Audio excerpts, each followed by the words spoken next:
The voicemail came through at 11:47 p.m. on a Thursday night when I was already in my pajamas, scrolling mindlessly through social media and trying to forget that tomorrow marked exactly 6 weeks since Kevin and I had broken up. His voice sounded strained, almost panicked, which was unusual for someone who prided himself on never losing his cool. "Sarah, I know this is weird calling so late, but I'm in a real bind here. Before we jump back in, tell us where you're tuning in from, and if this story touches you, make sure you're subscribed, because tomorrow, I've saved something extra special for you. My mom had a stroke, and I need to fly to Phoenix tonight. Muffin can't go to a kennel because of his medication schedule, and you're literally the only person he doesn't hide from. I know we ended things badly, but could you please watch him this weekend? I'm desperate." I stared at my phone, thumb hovering over the delete button. Kevin Brooks had walked out of my life claiming he needed space to figure himself out, leaving me to explain to our mutual friends why he'd suddenly become too busy for our planned camping trip, and why I was moving out of what I thought was going to be our shared apartment. But Muffin was different. That orange Persian cat, with his grumpy expression and surprisingly gentle purr, had been the one constant source of warmth during the 10 months Kevin and I had dated. Against every rational instinct screaming at me to ignore the message, I found myself texting back at midnight. "Fine, but only because of Muffin. Drop him off Saturday morning and pick him up Sunday night. Don't expect conversation." His response came back immediately, like he'd been staring at his phone waiting. "Thank you so much, Sarah. You're saving my life. I'll bring everything he needs." Saturday morning arrived gray and drizzly, typical for Portland in November. I'd spent Friday night cat-proofing my downtown loft and picking up Muffin's favorite treats from the pet store, telling myself I was just being responsible, not sentimental. When Kevin knocked at my door at 9 a.m. sharp, I opened it to find him looking genuinely frazzled. His usually perfect hair was disheveled, his clothes wrinkled like he'd slept in them, and there were dark circles under his eyes that I'd never seen before. "How's your mom?" I asked, accepting the carrier containing one very disgruntled Persian cat. "Critical, but stable. The doctors say the next 48 hours will tell us everything." He handed me a duffel bag that seemed unusually heavy for weekend cat supplies. His medication schedule is in there, along with his food and toys. The blue pills are for his kidney condition, twice daily with food. The liquid medicine is for his arthritis, just a few drops on his evening meal. I nodded, noting how Kevin kept glancing nervously at his phone and checking his watch. "When's your flight?" "Noon. I should be back Sunday night, maybe Monday morning, depending on how things go." He started to leave, then turned back. "Sarah, I really appreciate this. I know things between us got complicated and I handled it poorly. You didn't deserve the way I just disappeared." It was the closest thing to an apology I'd gotten from him, but I wasn't ready to forgive 6 weeks of confusion and hurt feelings over a 2-minute conversation on my doorstep. "Just focus on your mom. Muffin will be fine." After Kevin left, I let Muffin out of his carrier and watched him immediately claim my favorite armchair, settling in like he owned the place. I'd forgotten how his presence could fill a room with a kind of peaceful energy. While he napped, I unpacked his supplies and discovered that Kevin's definition of weekend cat supplies was apparently enough food and medication to last a month. The duffel bag contained 3 different types of kibble, 6 cans of wet food, an enormous bottle of water from some fancy pet store, and enough toys to stock a small pet shop. At the bottom of the bag, underneath a fleece blanket that smelled like Kevin's cologne, my fingers brushed against something hard and rectangular. I pulled out a small digital camera, the kind photographers use for backup shots. It seemed like an odd thing to pack for a cat's weekend stay, and when I turned it on, the display showed it was nearly full of recordings. Curiosity got the better of me, and I scrolled through the files. Most of them seemed to be mundane video clips of Muffin playing or sleeping, but as I scrolled further back, I found recordings that made my stomach drop. The videos were time-stamped from the past 3 months, and they weren't just of Muffin. They showed Kevin in his kitchen, but he wasn't alone. A man I didn't recognize was sitting at Kevin's dining table, and spread across the surface were documents, photographs, and what looked like driver's licenses. I turned up the volume and listened as Kevin's voice came through clearly. "Mrs. Chen's policy is worth $200,000. Tyler already confirmed she lives alone, and her neighbor says she's been having trouble with her vision lately. We stage it as a fall down her front steps. Maybe she trips over something left by the mailman. The other man, presumably Tyler, nodded and picked up one of the driver's licenses. What about the daughter in Seattle? She visits twice a month, according to the surveillance. That's why we do it on a Tuesday. Daughter always comes on weekends. We've got a 3-day window where nobody checks on the old lady. Kevin's voice was matter of fact, like they were discussing weekend plans instead of what sounded suspiciously like insurance fraud targeting an elderly woman. I sat on my couch, camera trembling in my hands as the full scope of what I was watching began to sink in. Kevin, the man I'd shared a bed with for nearly a year, the man who brought me coffee every morning and claimed he wanted to build a life with me, was apparently running some kind of elaborate scam targeting vulnerable elderly people. The way he talked about Mrs. Chen like she was just a number on a spreadsheet rather than a human being made me feel physically sick. Muffin chose that moment to leap onto my lap, purring loudly as if he could sense my distress. I scratched behind his ears absent-mindedly while my mind raced through the implications of what I'd just discovered. How long had Kevin been doing this? How many elderly victims were there? And perhaps most disturbingly, how had I lived with someone for months without noticing that he was capable of this level of deception and callousness? I scrolled through more videos, each one revealing additional layers of Kevin's operation. There were recordings of him practicing fake personas over the phone, conversations about forged documents, and detailed discussions about which insurance companies were easiest to manipulate. In one particularly chilling video, Tyler showed Kevin photographs of an elderly man using a walker, and they discussed the best way to make his death look accidental. My hands were shaking so badly I nearly dropped the camera. This wasn't just insurance fraud. Kevin and his partner were talking about murder, about deliberately causing the deaths of senior citizens for money.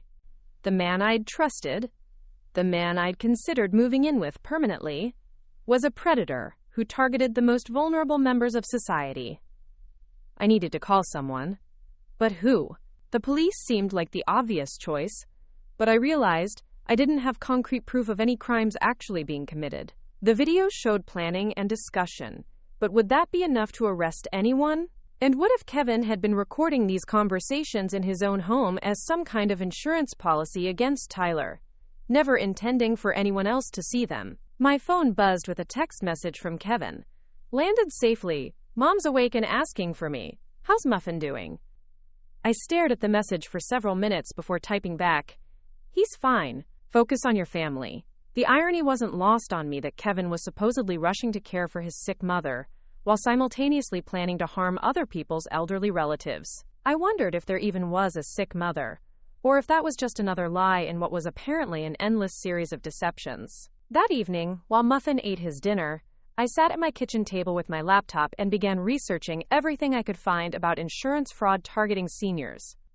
What I discovered made me feel even sicker. According to multiple law enforcement websites, elderly people were increasingly targeted by sophisticated scams because they often lived alone, had substantial life insurance policies, and were less likely to have family members who monitored their daily activities closely. The more I read, the more I realized that Kevin's operation was probably far from unique. There were entire networks of people who made their living by exploiting and sometimes killing vulnerable seniors.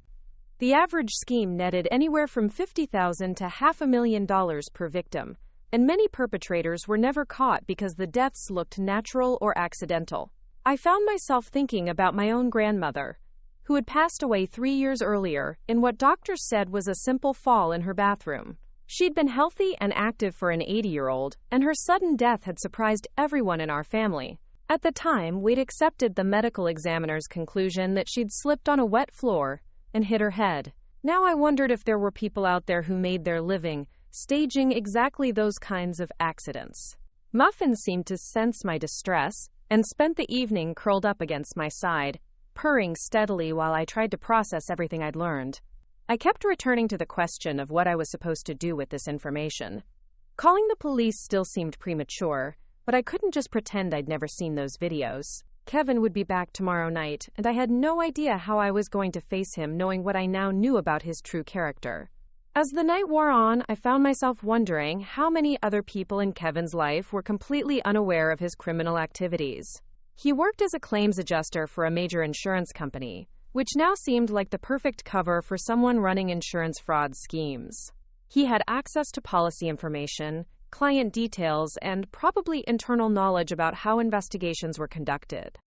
His coworkers probably saw him as a dedicated professional, just like I'd seen him as a caring boyfriend who was simply going through a difficult period in his life. The worst part was realizing how thoroughly he'd compartmentalized his life. During our entire relationship, he'd been warm, attentive, and seemingly genuine in his feelings for me. He remembered my birthday, brought me soup when I was sick, and spent hours listening to me talk about my frustrations at work.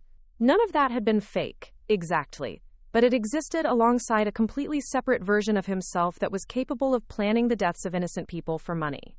I barely slept that night, and when I did, my dreams were filled with images of elderly people falling downstairs while Kevin and Tyler watched from the shadows. I woke up several times to find Muffin staring at me with his bright green eyes, as if he was trying to communicate something important. Each time, I wondered what he might have witnessed in Kevin's house, what conversations he might have overheard while lying in his favorite sunny spot by the window. Sunday morning brought no clarity, only a growing sense of urgency about what I needed to do next. I couldn't return the camera to Kevin and pretend I'd never seen those videos, but I also couldn't figure out the right way to turn him in without potentially putting myself in danger. If Kevin was willing to kill elderly strangers for money, what would he do to someone who could expose his entire operation? I spent the morning researching how to report suspected crimes anonymously, but every website I found emphasized that tips were most useful when they included specific details about planned criminal activities. I had those details, but providing them would inevitably lead back to me as the source. Kevin would know immediately that I'd gone through his belongings and discovered his secrets. As Sunday afternoons stretched toward evening, I realized I was running out of time to make a decision. Kevin would be back soon to collect Muffin, and I needed to figure out how to handle our inevitable face-to-face conversation. Could I look him in the eye and pretend everything was normal? Could I hand him back his camera and act like I'd never turned it on? The answer, I realized. Preparing and narrating this story took us a lot of time, so if you are enjoying it, subscribe to our channel. It means a lot to us. Now back to the story. Realized was no. Whatever Kevin had become, whatever crimes he was planning, I couldn't be complicit in them through my silence. But I also couldn't confront him directly without a plan for protecting myself and ensuring that his victims would be safe. I needed help, and I needed it from someone who would know how to handle this situation properly. That's when I remembered my Aunt Linda's cabin in Cedar Falls. She'd passed away 6 months earlier, leaving me her small property in the mountains about 2 hours north of Portland. I'd been meaning to visit and figure out what to do with the place, but work and life had gotten in the way. Now it seemed like the perfect refuge where I could figure out my next steps without Kevin being able to find me easily. The plan formed quickly in my mind. When Kevin came to pick up Muffin, I would tell him I'd decided to take a few days off work to visit my aunt's property. It wasn't unusual for me to take spontaneous trips, and he had no reason to suspect I'd discovered anything. Once I was safely in Cedar Falls, I could contact law enforcement from a distance and figure out how to report what I'd learned without putting myself in immediate danger. It wasn't a perfect plan, but it was better than sitting in my apartment waiting for Kevin to realize I knew his secrets. As I packed a quick overnight bag, Muffin watched me from his perch on the windowsill, and I found myself wishing I could take him with me.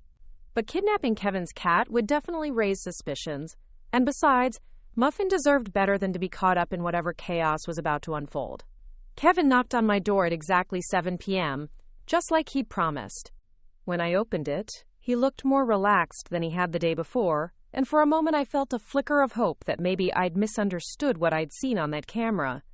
Maybe there was some innocent explanation for those conversations about staging accidents and targeting elderly people. But then he smiled at me with the same charming expression he'd used when we were dating, and I realized that his ability to appear completely normal was exactly what made him so dangerous. He'd probably smile just like that while planning Mrs. Chen's supposed accident, and he'd smile the same way while collecting the insurance money after her death. "How's your mom?" I managed to ask, fighting to keep my voice steady. "Much better, thank you. She's going to make a full recovery, which is a huge relief." He scooped up Muffin, who purred contentedly in his arms. "And how was this guy? No trouble, I hope?" "He was perfect. Spent most of the weekend sleeping in my chair." I handed him the duffel bag, my heart pounding as he took it without seeming to notice the weight of the camera inside. "I really can't thank you enough for this, Sarah. I know it was awkward asking, given everything between us, but you really saved me." He paused, studying my face with the kind of intensity that had once made me feel special, but now made my skin crawl. "Actually, I was hoping we could maybe grab coffee sometime this week. I know I owe you a real conversation about how things ended." Every instinct I had screamed at me to say no, to get him out of my apartment as quickly as possible. But I forced myself to consider that maintaining the appearance of normalcy might be my best protection. "Maybe next weekend. I'm actually heading up to Cedar Falls tomorrow to deal with some things at my aunt's cabin. Probably be gone for a few days." He nodded, though I noticed a flicker of something that might have been suspicion cross his face. "That sounds nice. You've been working too hard lately. A few days in the mountains will be good for you." After he left, I triple-checked the locks on my door and closed all the blinds, suddenly paranoid that Tyler or someone else might be watching my building. I tried to tell myself I was being dramatic, but the videos I'd seen made it clear that Kevin's operation involved surveillance and careful planning. It wasn't unreasonable to think they might monitor anyone connected to their activities. I barely slept that night, every small sound making me wonder if someone was trying to break into my apartment. By the time my alarm went off Monday morning, I was exhausted but determined to stick to my plan. I called in sick to work, threw my hastily packed bag into my car, and drove north toward Cedar Falls without looking back. The drive to Cedar Falls took me through winding mountain roads that I remembered from childhood visits to Aunt Linda's cabin. Each mile that passed between me and Portland felt like a small victory, though I couldn't shake the feeling that Kevin might somehow track my movements. I kept checking my rearview mirror for cars that might be following me, jumping every time my phone buzzed with a notification, and second-guessing my decision to flee rather than immediately contact the police. About an hour into the drive, my phone rang with an unknown number. My heart hammered against my ribs as I pulled over to answer, convinced it was somehow connected to Kevin's criminal network. Instead, I heard the cheerful voice of my coworker Emma Rodriguez from Green Valley Marketing Agency. "Sarah, hey, I heard you called in sick today. Are you feeling okay? You sounded terrible when you left Friday." Emma's concern was genuine, and for a moment I considered telling her everything. But involving her seemed dangerous and unfair. "Just a stomach bug. Nothing serious." I decided to take a few extra days to visit my aunt's place and really recover. The lie came easier than it should have, but I reasoned that protecting Emma from Kevin's world was more important than honesty right now. "That sounds perfect. You've been so stressed lately, especially since your breakup. A few days in the mountains will do you wonders." Emma paused, and I could hear the office chatter in the background. "Take care of yourself, okay? And if you need anything, call me." After hanging up, I realized that my absence from work would create a paper trail that Kevin could potentially follow if he decided to look for me. But it was too late to change that now, and besides, I reasoned that a man planning insurance fraud probably had bigger concerns than tracking down his ex-girlfriend who'd watched his cat for a weekend. The landscape gradually shifted from urban sprawl to dense forests as I climbed higher into the Cascade Mountains. The October air was crisp and clean, so different from the city smog I'd grown accustomed to. Despite my fear and confusion, I found myself relaxing slightly as the familiar scent of pine trees filled my car through the open windows. Cedar Falls had barely changed since my last visit 3 years ago. The town consisted of one main street, lined with businesses that looked like they'd been there since the 1950s. A general store, a diner called Mountain View Cafe, a gas station with ancient pumps, and a small post office that doubled as the town's social hub. The population sign still read 1,247 residents, though I suspected that number was optimistic. I stopped at the general store to buy groceries and basic supplies, realizing that I had no idea what condition Aunt Linda's cabin might be in. The elderly man behind the counter introduced himself as Frank Williams and immediately recognized my name when I signed the credit card receipt. "You're Linda Mitchell's niece from Portland, aren't you? Real sorry about your aunt's passing. She was a fine woman, always helped out whenever someone in town needed it." Frank's weathered face showed genuine sadness. "Been wondering when family would come deal with the property. Place has been sitting empty since the funeral. I've been meaning to come up, but work kept getting in the way. I felt guilty about neglecting Aunt Linda's legacy for so long." "Is the cabin in rough shape?" Frank shrugged. "Could be worse. Jake Thompson's been keeping an eye on it, making sure kids don't break in or anything. He's got the key if you need it, lives in the blue house just past the bridge on Maple Street. Good man, Jake. Used to work construction in Seattle before his dad got sick and he moved back to help with the family business." I thanked Frank for the information and loaded my groceries into the car, feeling oddly comforted by this small interaction with someone who had cared about my aunt. In Portland, I barely knew my neighbors' names, but here people still looked out for each other's property and remembered acts of kindness from years past. Finding Jake Thompson's house proved easy enough in a town where every street was only 3 blocks long. The blue house Frank had mentioned was actually more of a faded navy, with a well-maintained yard and a pickup truck in the driveway that had seen better decades. I knocked on the front door, suddenly nervous about explaining my presence to a complete stranger. The man who answered looked to be in his early 30s, with sandy brown hair that needed cutting and green eyes that seemed immediately trustworthy. He wore paint-stained jeans and a flannel shirt, and there was something about his calm demeanor that reminded me of the way some people could gentle nervous animals just by their presence. "You must be Sarah Mitchell," he said before I could introduce myself. "Frank called from the store. I'm Jake Thompson." "Sorry for your loss. Your aunt was a special lady." "Thank you. Frank said you might have the key to her cabin?" "Of course, let me grab it." He disappeared into the house briefly, returning with an old-fashioned brass key attached to a wooden keychain carved in the shape of a pine tree. I've been checking on the place every few weeks, making sure everything's secure.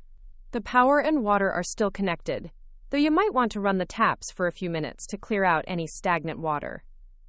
I accepted the key gratefully, surprised by his thoughtfulness toward a property that wasn't his responsibility. "That's incredibly kind of you. Can I pay you something for your time?"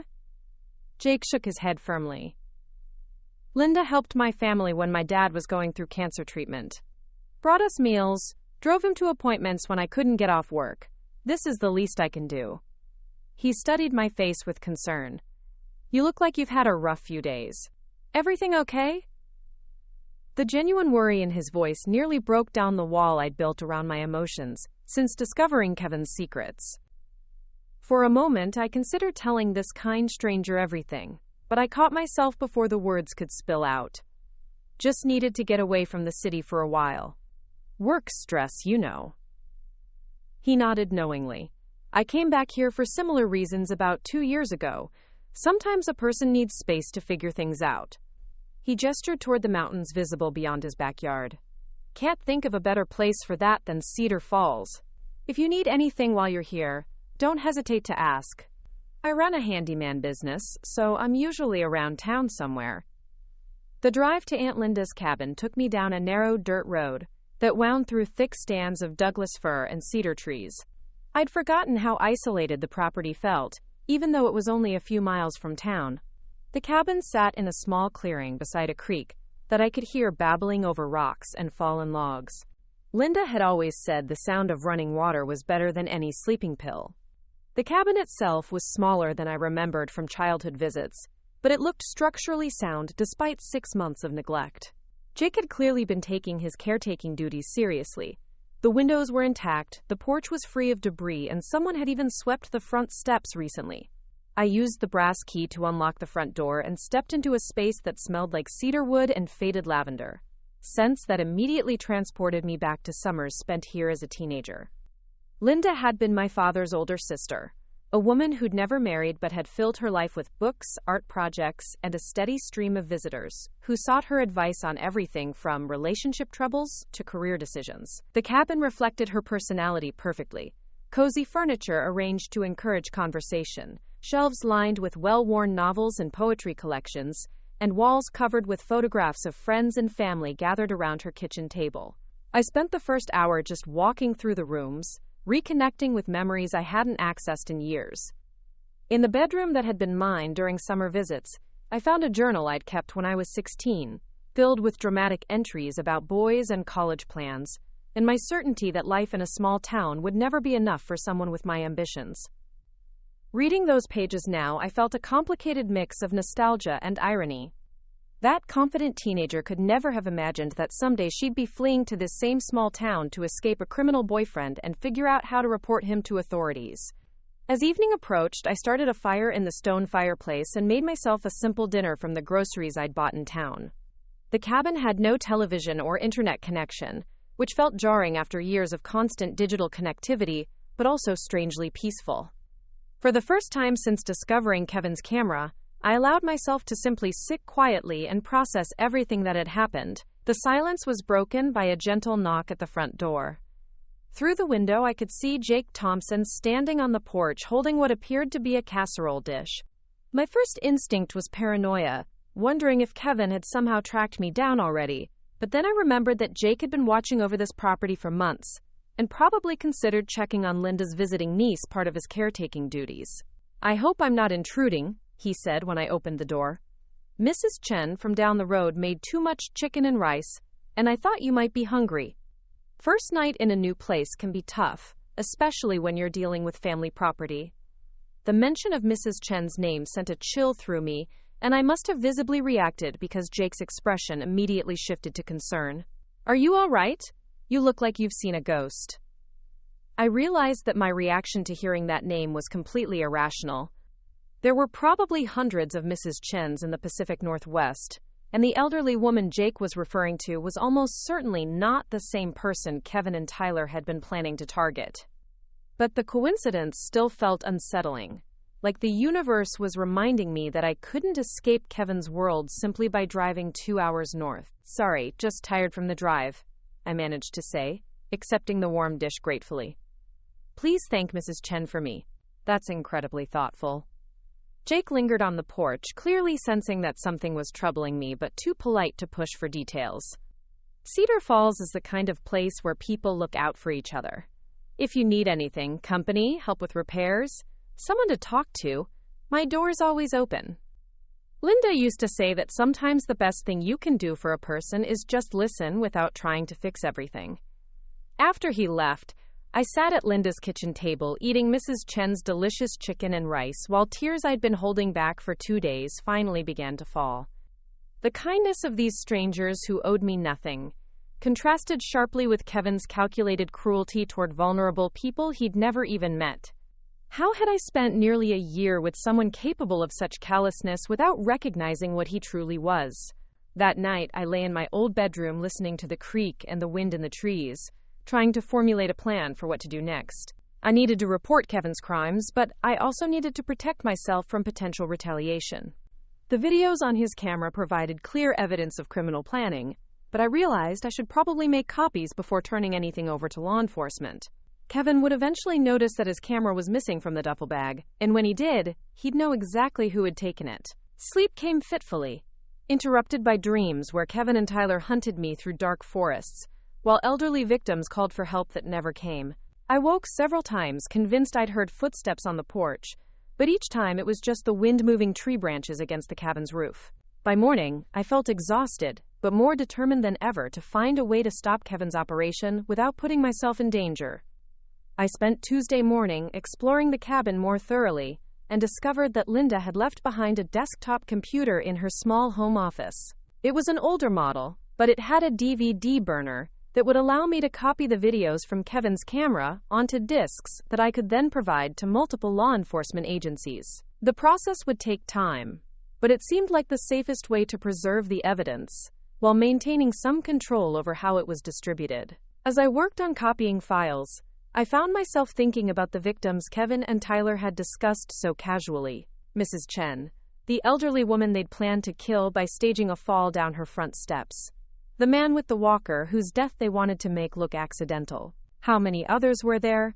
How many people were living normal lives, unaware that someone was watching them and planning their deaths for insurance money. The copying process gave me time to watch more of the videos, and what I discovered made me feel even sicker. Kevin's operation was larger and more organized than I'd initially realized. There were references to contacts in multiple insurance companies, discussions about bribing medical examiners, and detailed files on dozens of potential victims. This wasn't some amateur scheme. It was a sophisticated criminal enterprise that had probably been operating for years. Around noon, I heard a vehicle pulling up outside and looked out to see Jake's pickup truck parked beside my car. He climbed out carrying a toolbox and approached the front door with the easy confidence of someone who belonged in this environment. When I opened the door, he gestured toward the cabin's roof. "Noticed yesterday that you've got a loose shutter that's going to come off in the next big windstorm. Thought I'd fix it before it causes any damage." He paused, studying my face with those perceptive green eyes. "You look like you didn't sleep much. Everything okay?" I realized that my appearance probably reflected the stress I was under. 2 days of poor sleep, constant anxiety, and the weight of carrying Kevin's terrible secrets had taken a visible toll.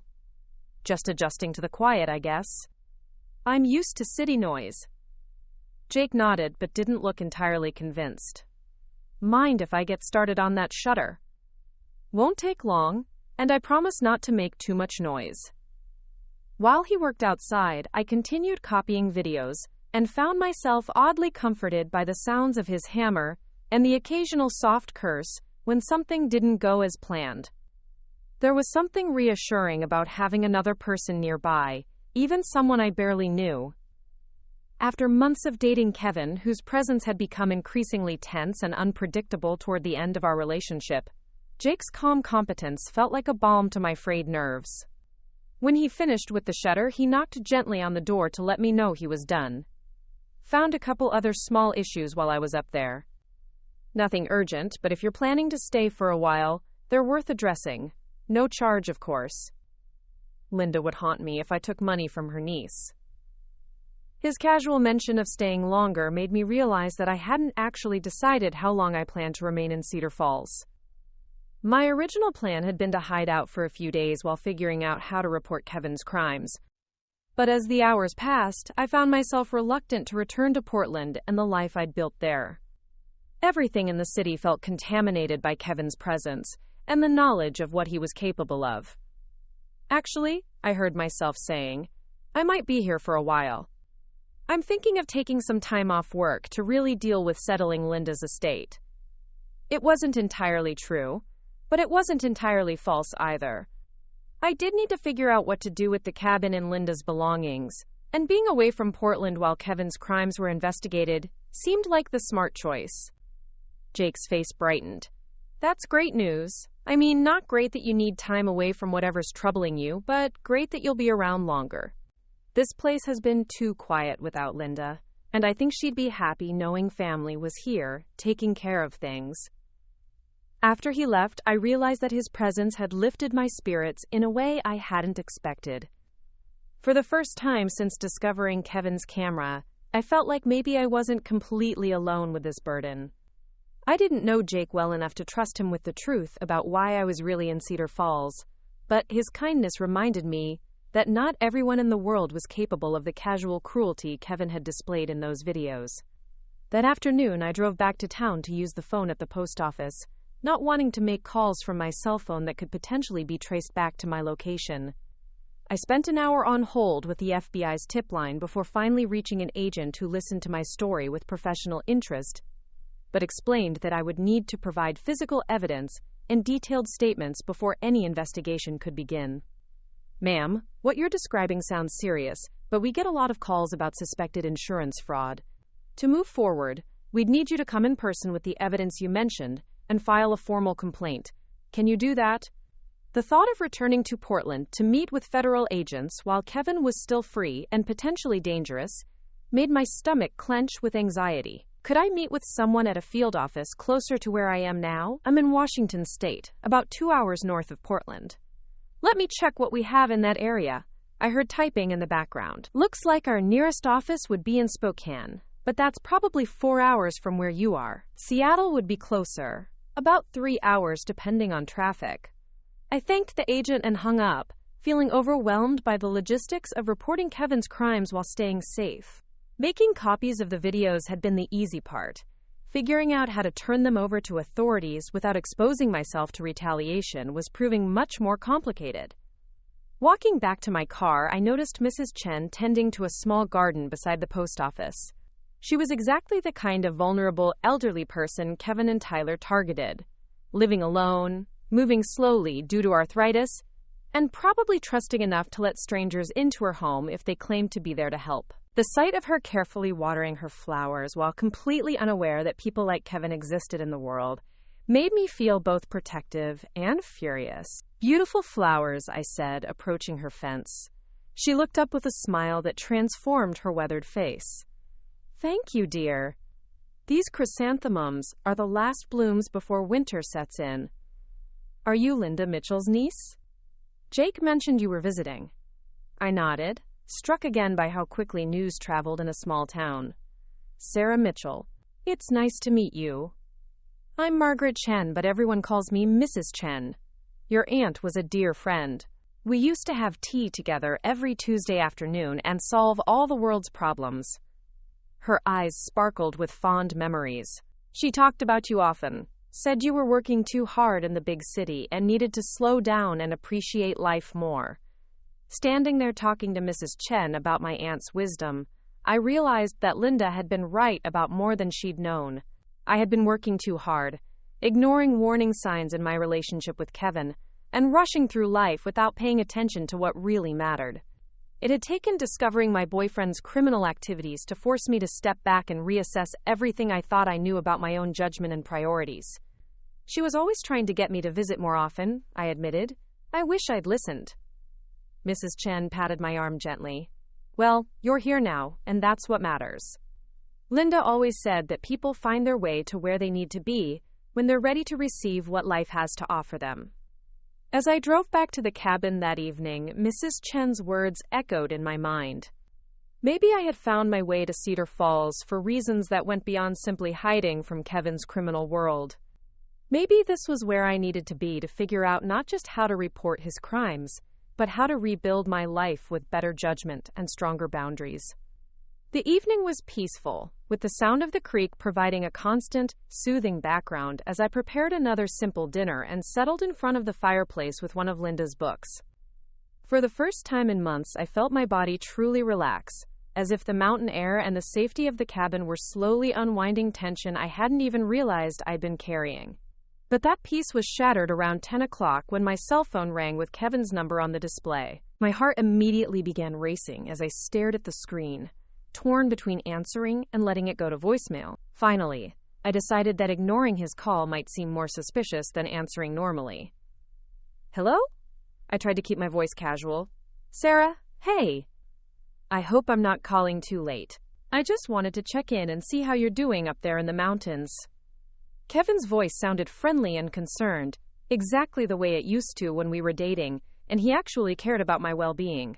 "I'm fine, just settling in and dealing with some of Linda's things. How's your mom?" "Much better, thanks for asking. She's going home from the hospital tomorrow." There was a pause, and when he spoke again, his tone had shifted slightly. "Actually, I was calling because I think I might have left something in Muffin's bag when I dropped him off. A small camera that I use for work. Did you happen to notice it?" My mouth went dry, and I was grateful that he couldn't see my face. I didn't really go through his things, just fed him and gave him his medicine. "What kind of camera?" "Just a little digital one, about the size of a deck of cards. I've been looking everywhere for it, and I'm pretty sure it was in that bag. Could you maybe check when you get back to Portland?" The casual way he asked made me wonder if he suspected I'd found the camera, or if he genuinely thought it might still be in my apartment somewhere. Either way, lying to him felt dangerous, but so did admitting I'd discovered his secrets. "Sure, I can look when I get back. When do you need it?" "No rush, just whenever you get a chance." "Thanks, Sarah. Enjoy your time in the mountains, and call me when you're back in town. I'd still like to have that coffee and talk about things." After he hung up, I sat staring at my phone and trying to process what had just happened. Kevin knew his camera was missing, which meant he'd probably gone through the duffel bag more carefully than I'd hoped. How long would it be before he realized that I must have taken it? And when he did, what would he do about it? I spent another sleepless night alternating between panic and determination, but by morning I'd made a decision.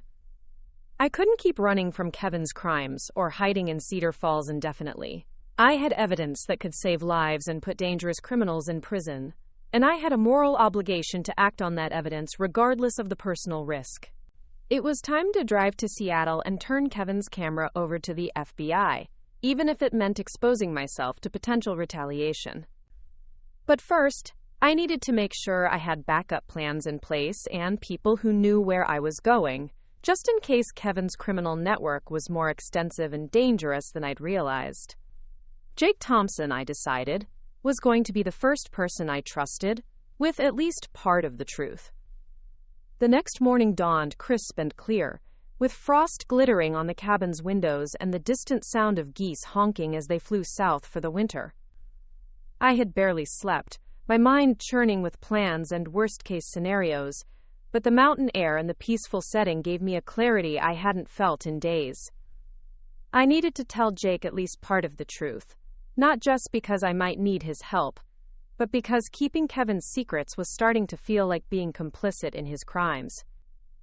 I found Jake at the Mountain View Cafe, sitting in a corner booth with a cup of coffee and what appeared to be architectural drawings spread across the table.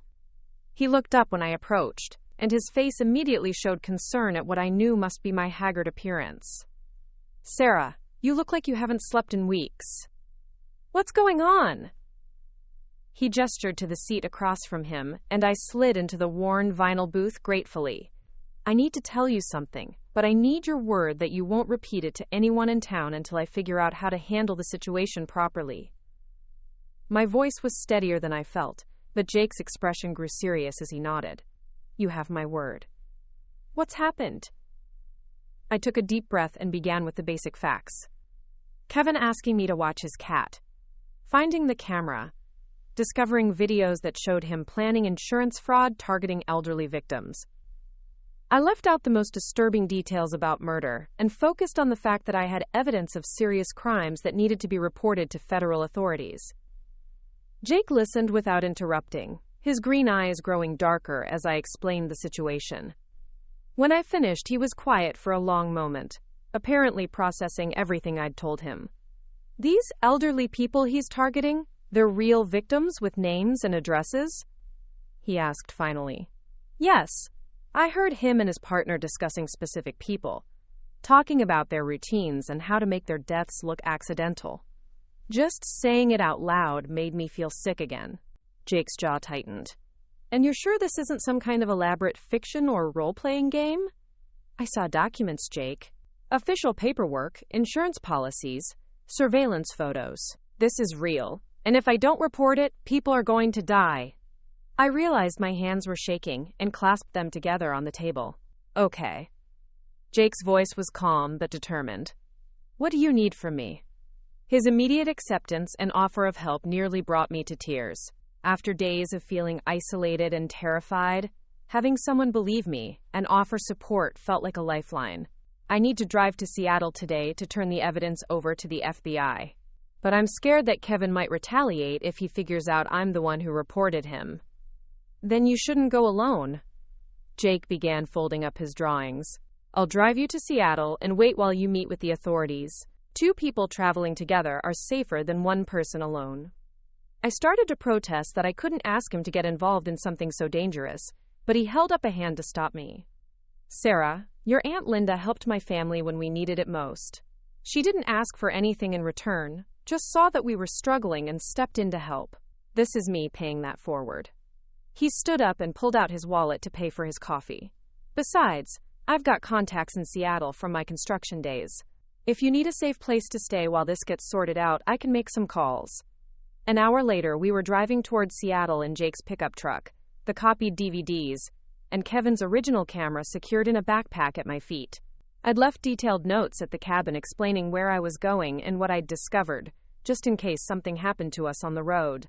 It felt melodramatic, but Kevin's casual discussions of murder had taught me not to underestimate what people were capable of. The drive gave me time to tell Jake more about my relationship with Kevin and how I'd missed the warning signs of his true nature. He listened without judgment, occasionally asking questions that helped me understand my own story better. You said he became more secretive and distant toward the end of your relationship, Jake observed as we navigated through heavy traffic approaching the city. That probably wasn't about losing interest in you. He was probably trying to protect his criminal activities by pulling back from anyone who might notice changes in his behavior. I thought he was having an affair, I admitted. The late nights, the secretive phone calls, the way he'd suddenly leave in the middle of conversations. I never imagined he was planning to kill people for money. Most people wouldn't imagine that, Jake said quietly. It's not a normal way of thinking, which is probably why he was able to hide it for so long. The FBI field office in Seattle was located in a modern building downtown, and Agent Patricia Nakamura, the woman I'd spoken to on the phone, met us in the lobby. She was younger than I'd expected, maybe in her early 40s, with short black hair and intelligent eyes that seemed to assess everything around her. Ms. Mitchell, thank you for coming in. I understand you have evidence related to suspected insurance fraud? She glanced at Jake with curiosity. This is Jake Thompson, a friend who drove me here. He knows about the situation and has been helping me. I introduced them, and Agent Nakamura nodded approvingly. Smart to bring back up. Let's go upstairs and you can show me what you found. The next 3 hours were intense and exhausting. Agent Nakamura watched several of the videos I'd copied, taking detailed notes and asking specific questions about dates, locations, and the people involved. She seemed particularly interested in Kevin's partner Tyler and the insurance companies they'd mentioned. This is substantial evidence of a sophisticated criminal enterprise, she said finally. We've been tracking similar operations across multiple states, and this could be the breakthrough we need to connect several cases. What happens now? I asked, feeling drained from recounting Kevin's crimes in such detail. We'll need you to make a formal statement and provide copies of all the evidence. Then we'll begin surveillance on the subjects and start building a case. This will take time, probably several months before we make arrests. My heart sank. Several months? But they're planning to kill people now. What about the elderly victims they discussed? We'll prioritize protection for any specific individuals you can identify from the videos. But building a case that will hold up in court takes time, especially with organized crime like this.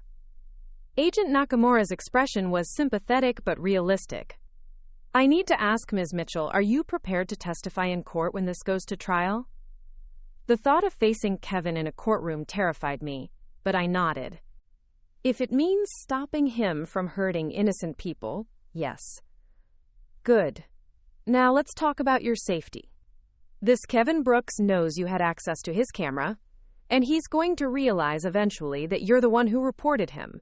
We can offer you protection, but it would mean relocating and potentially changing your identity. The idea of giving up my entire life and starting over with a new name in a new city felt overwhelming. I looked at Jake, who had been quietly listening to everything, and saw understanding in his eyes. What if I stayed in Cedar Falls for now? I asked. It's a small town where everyone knows everyone. Kevin doesn't know I'm there, and if he did show up, people would notice immediately. Agent Nakamura considered this. That's actually not a bad idea for the short term. Small towns can be very protective of their residents, and you'd have built-in community support, but you'll need to be careful about your communications and movements. We spent another hour working out the details of how I would stay in contact with the FBI and what precautions I should take. Agent Nakamura gave me a secure phone number and explained how to report any suspicious activity or attempts by Kevin to contact me. As we prepared to leave, she pulled me aside. Ms. Mitchell, I want you to know that what you're doing takes tremendous courage. Most people wouldn't risk their own safety to protect strangers, but your evidence is going to save lives. The drive back to Cedar Falls felt different than the morning trip. I was emotionally exhausted but also oddly relieved to have finally shared Kevin's secrets with someone who could do something about them. Jake seemed to sense my mood and kept the conversation light, pointing out landmarks and telling me stories about his construction projects in the area. You know, he said as we turned onto the dirt road leading to the cabin, I was thinking about what you said earlier, about missing the warning signs with Kevin. I don't think that's about poor judgment on your part. I think it's about the fact that you're a fundamentally decent person who doesn't naturally assume the worst about people. Maybe, I said, though I wasn't entirely convinced. But I should have been more observant. There were probably clues I ignored because I wanted the relationship to work. Or maybe Kevin was just very good at compartmentalizing and hiding his true nature. Successful criminals usually are. Jake pulled up beside my car and turned off the engine. Either way, you figured it out and you're doing something about it. That's what matters now. That evening, I called my boss at Green Valley Marketing to explain that I needed to take extended leave to deal with a family emergency. It wasn't entirely false, since protecting myself from Kevin's criminal network felt like a matter of family survival, but I felt guilty about not being completely honest with my employer. Take all the time you need, my boss said. You've been working too hard lately anyway. Emma mentioned you seemed stressed before you left for your aunt's place. I wondered how long I could maintain the fiction that I was simply taking time to grieve and handle estate matters.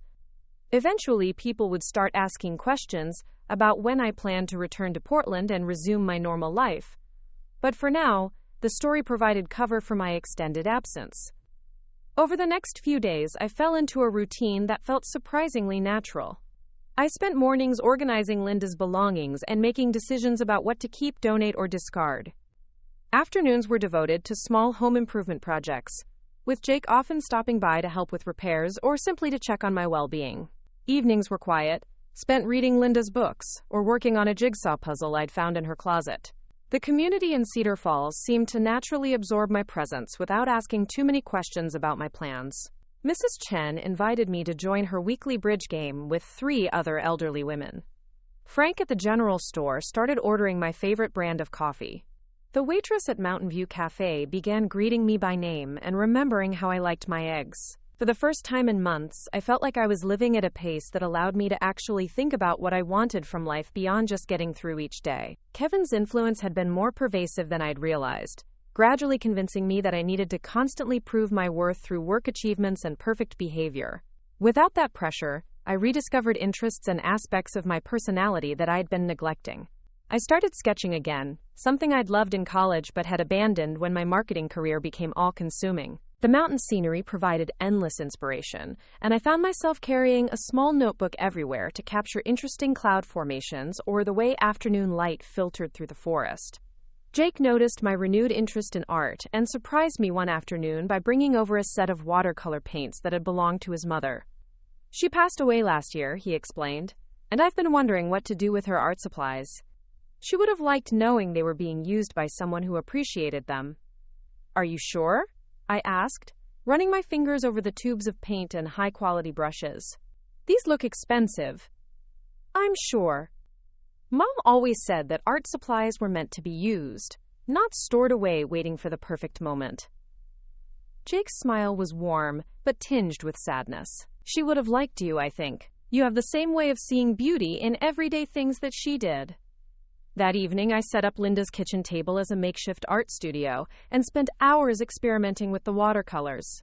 I was rusty after years of not painting, but the familiar feel of brush on paper was deeply satisfying.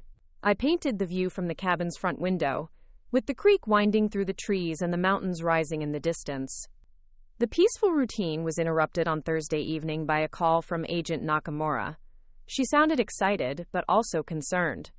Sarah, we've made significant progress on the case. The surveillance footage from Kevin's house shows him meeting with several associates we've been tracking in connection with other insurance fraud cases. We're dealing with a much larger operation than we initially thought. That's good news, right? I asked, though something in her tone suggested there was more to the story. It's good for building the case, but it also means Kevin has access to more resources and contacts than we realized. We intercepted communications suggesting that he's actively looking for you. He knows you took the camera, and he's putting pressure on mutual acquaintances to find out where you've gone. My stomach dropped. Has he contacted anyone specific? He's been calling your workplace and asking friends about your whereabouts. So far, everyone seems to believe you're taking time off to handle family matters, but he's persistent. We think he may try to track your credit card usage or cell phone location. What should I do? I asked, looking around the cabin that had started to feel like a real home. For now, stay where you are and be extra cautious. Use cash for any purchases. And consider getting a new phone if you need to make calls. We're expediting the investigation, but we need a few more weeks to gather enough evidence for arrests. After hanging up, I sat in Linda's kitchen, feeling the weight of danger settling over me again. Just when I'd started to believe I might be safe in Cedar Falls, Kevin's criminal network was actively hunting for me. The peaceful routine I'd been enjoying suddenly felt fragile and temporary. I called Jake, who arrived within minutes of my explanation about the FBI's warning. His expression was grim as he listened to Agent Nakamura's concerns. "We need to make sure you're not isolated out here," he said. "Kevin doesn't know about me or my connection to you, so I can serve as an early warning system if any strangers start asking questions in town." "I can't ask you to put yourself in danger because of my problems," I protested. "You're not asking, I'm offering." Jake's voice was firm. "Besides, this isn't just about you anymore. If Kevin and his associates are targeting elderly people for insurance fraud, they're potentially threatening people I care about in this community. Mrs. Chen, Frank Williams, half the people in this town fit their victim profile." The realization that Kevin's crimes could eventually touch the people who had been so kind to me made me feel both protective and guilty. By staying in Cedar Falls, was I bringing danger to the community that had given me refuge? "Maybe I should leave," I said quietly. "Find somewhere else to hide until the FBI makes their arrests." "Running again won't solve anything," Jake replied. "You're safer here where people know you and will notice if anything unusual happens. And we're not going to let Kevin intimidate you into giving up the life you're building. The life I was building." I hadn't thought of my time in Cedar Falls in those terms, but Jake was right. Without consciously deciding to do so, I had been creating a new existence that felt more authentic and satisfying than anything I'd experienced in Portland. The thought of abandoning it because of Kevin's threats made me angry in a way I hadn't felt since discovering his crimes. "You're right," I said, feeling a surge of determination. "I'm not running anymore. But we need to be smart about this. If Kevin does track me down, I don't want anyone else to get hurt because of me." Jake nodded approvingly.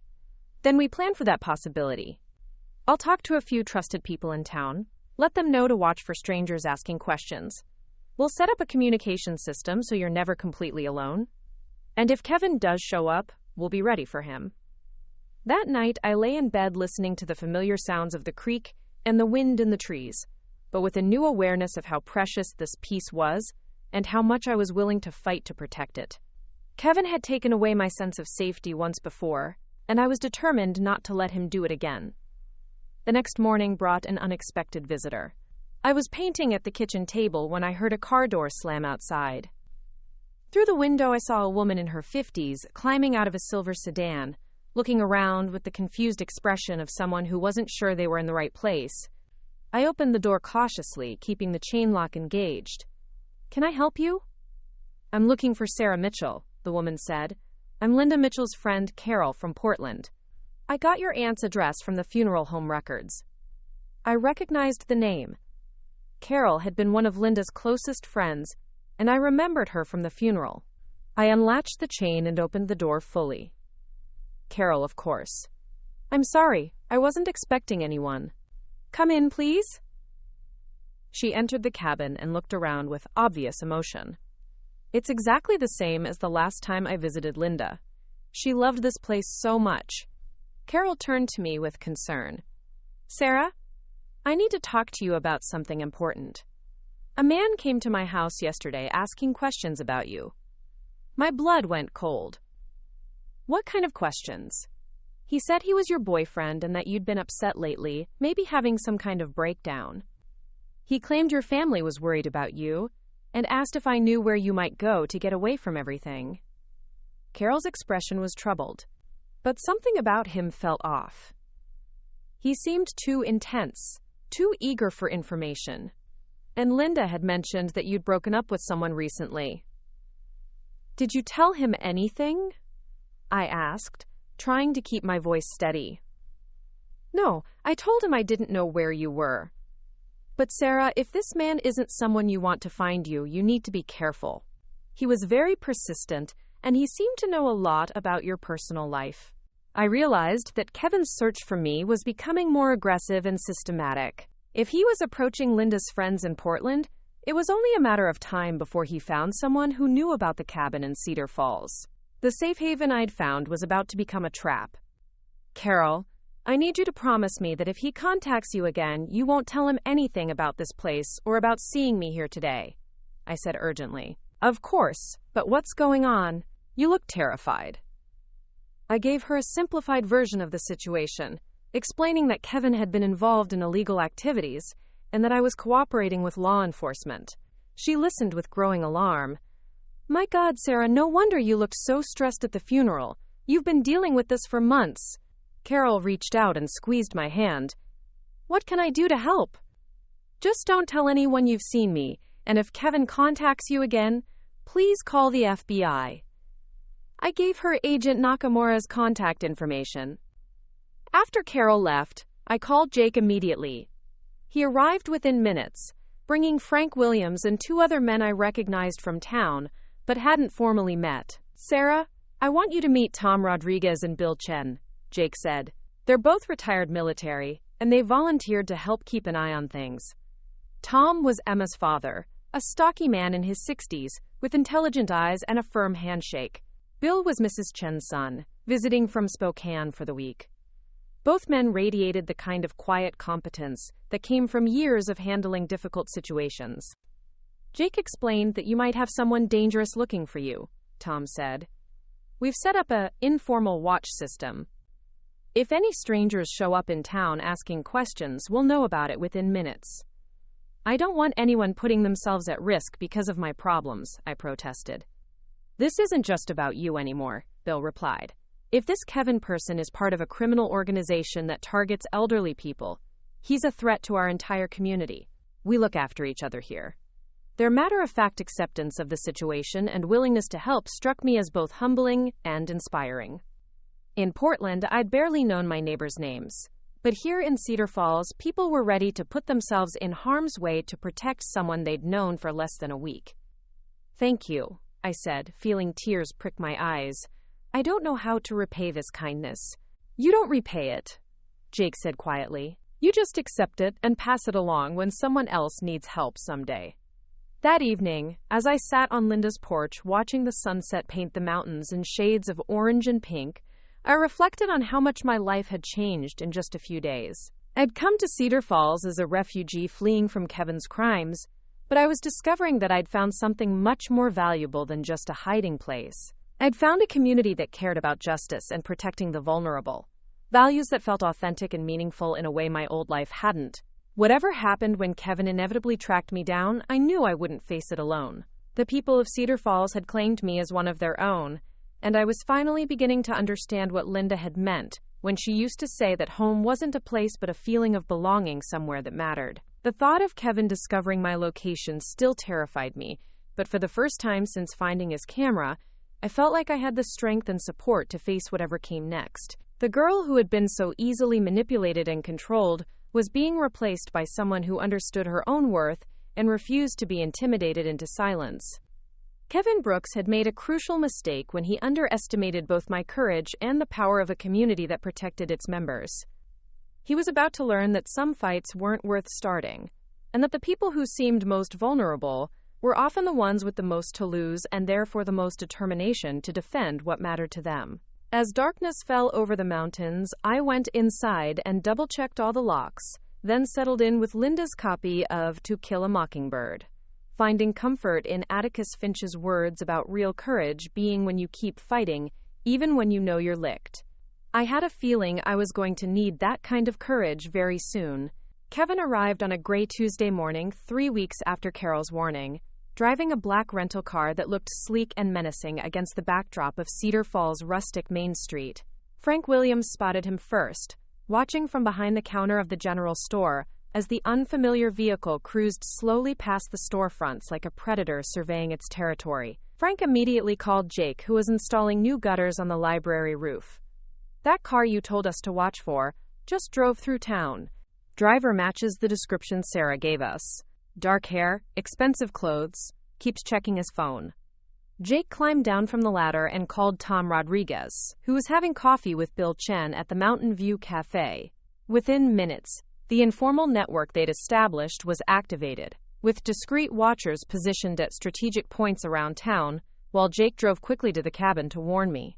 I was in Linda's garden, harvesting the last of the winter vegetables she'd planted before her death, when I heard Jake's truck approaching faster than usual. The sound made my stomach clench with intuitive dread, even before I saw his grim expression. "Sarah, you need to get inside now," he said, jumping out of the truck. "Kevin's in town, and he's asking questions at the businesses along Main Street." I dropped the basket of carrots I'd been collecting and followed Jake into the cabin, my hands already shaking with adrenaline. After 3 weeks of peaceful routine, the sudden return of danger felt like being jolted awake from a pleasant dream. "What's he doing exactly?" I asked, peering through the kitchen window toward the road. "Frank said he's showing people a photo on his phone, claiming you're his girlfriend who had some kind of breakdown and ran away. He's asking if anyone's seen you or knows where you might be staying." Jake moved to the window beside me. So far, everyone's telling him they don't know anything, but it's only a matter of time before he figures out about this place. I realized that my sanctuary was about to become a battleground, and the people who had protected me were potentially in danger because of my presence. The thought of Kevin threatening Mrs. Chen, or Frank, or any of the other kind souls who had welcomed me made me angrier than my own fear. "I should call Agent Nakamura," I said, reaching for my phone. "Already did. She's sending backup, but they're at least an hour away. We need to handle this ourselves until they arrive." Jake's voice was steady but serious. "I've got Tom and Bill positioning themselves where they can see the main approaches to this road. If Kevin heads this way, we'll know." As if summoned by our conversation, my phone rang with an unknown number. I looked at Jake, who nodded grimly. We both knew who it was. "Answer it," he said quietly. "Don't let him know you're scared." I took a deep breath and accepted the call. "Hello?" "Sarah, finally. I've been trying to reach you for days." Kevin's voice was smooth and concerned, exactly the tone he'd used when we were dating, and he wanted to convince me of something. "I'm in this little town called Cedar Falls, and several people have mentioned seeing someone who looks like you. Are you here?" The casual way he asked, as if we were still friendly exes trying to coordinate coffee plans, made my skin crawl. "I don't know what you're talking about, Kevin." "Come on, Sarah. I know you're here. I can see your car parked outside a cabin on Maple Creek Road. I'm actually sitting in my car about a quarter mile from your front door." His tone shifted, becoming harder and more threatening. "We need to talk about something you took from me."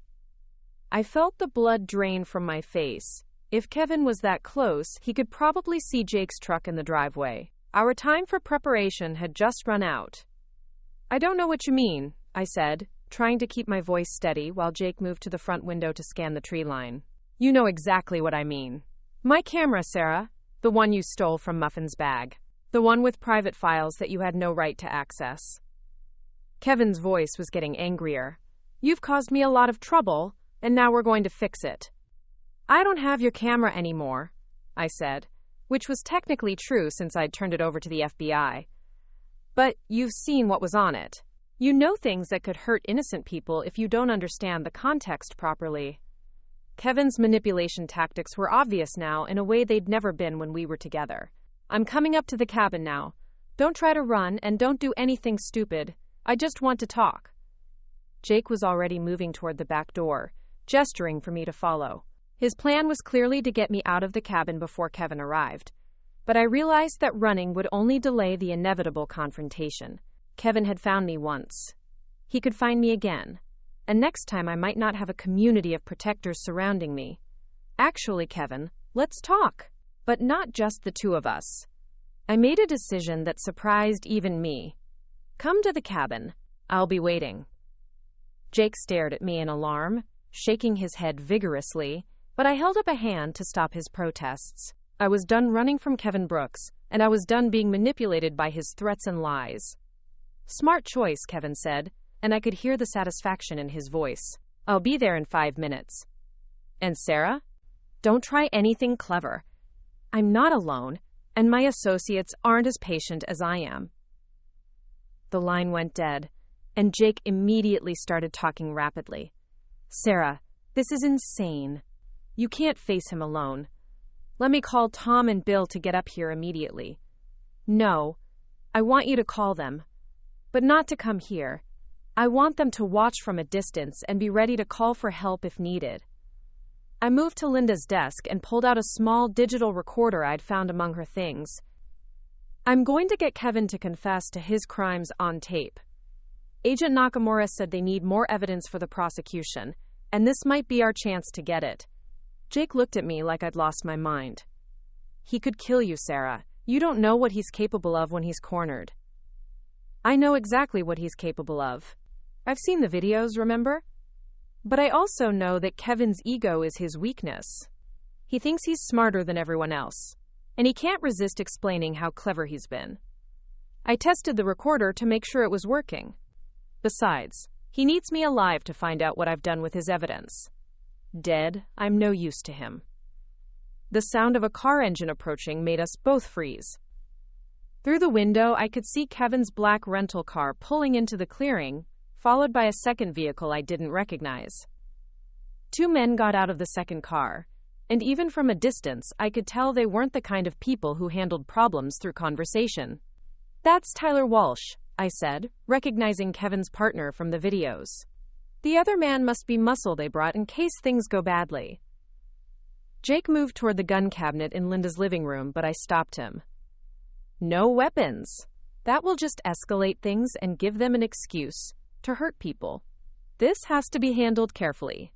Kevin knocked on the front door with the same confident rhythm he'd used when we were dating.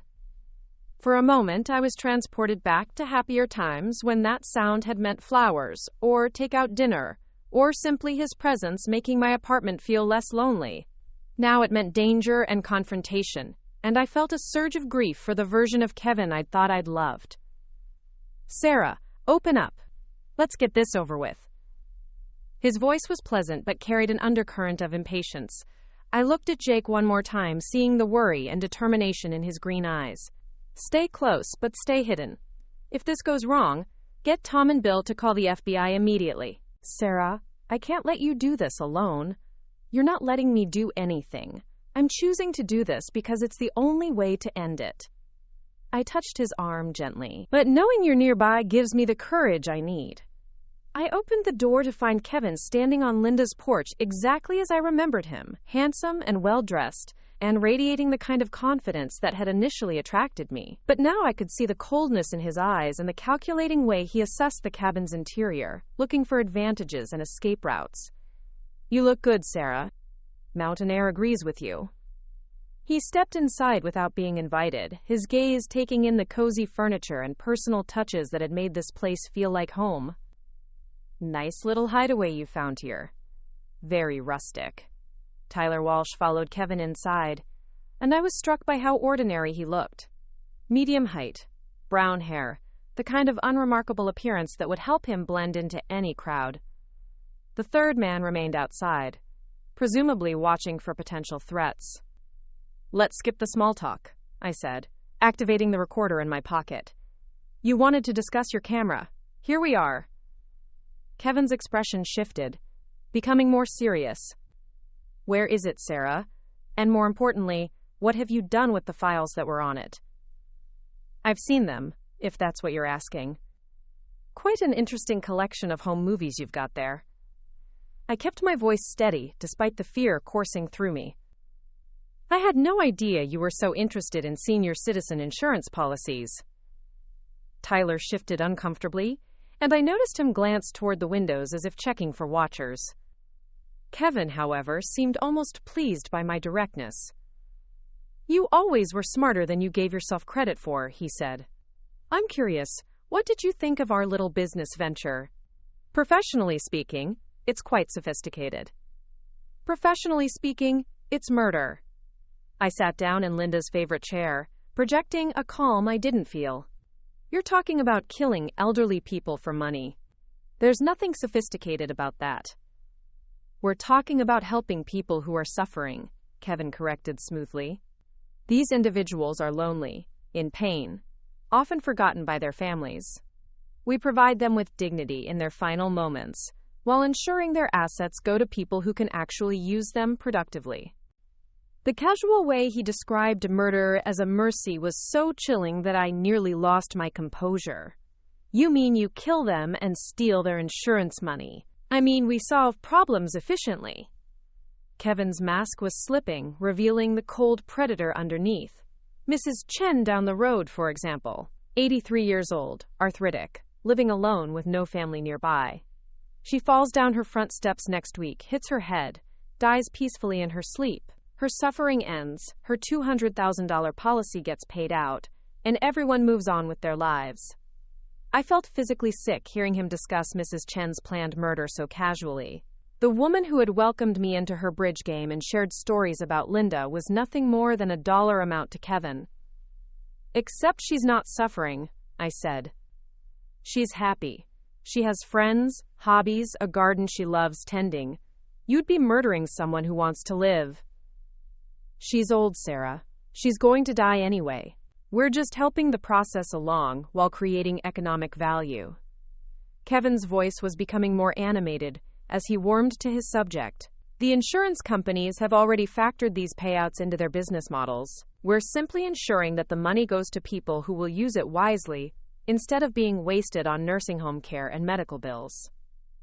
Tyler was looking increasingly uncomfortable with Kevin's detailed explanations. Maybe we should focus on getting the evidence back, he suggested quietly. Tyler's right, Kevin said, his attention snapping back to me. Where's my camera, Sarah? And what copies did you make? I turned everything over to the FBI 3 weeks ago, I said simply. They're building a case against you right now. The silence that followed was heavy with tension. Kevin's face went through a range of emotions, from disbelief to anger to something that might have been respect.